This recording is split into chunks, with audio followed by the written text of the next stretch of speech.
dear art fellows! Today we're gonna paint cute picture book illustration for kids, and that will be funny.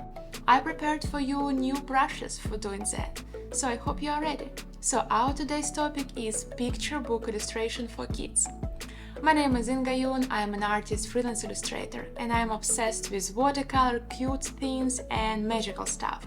And I am trying to implement those topics into my classes.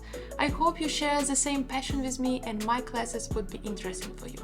During my classes, I constantly share some tips and tricks how to use Procreate, so if you are new to Procreate or maybe you're an experienced artist, hope my classes will be interesting and funny and you will find them useful in some way. Also guys, your opinion is very important to me, so if you have some questions, recommendations, suggestions, you might leave them in discussion section.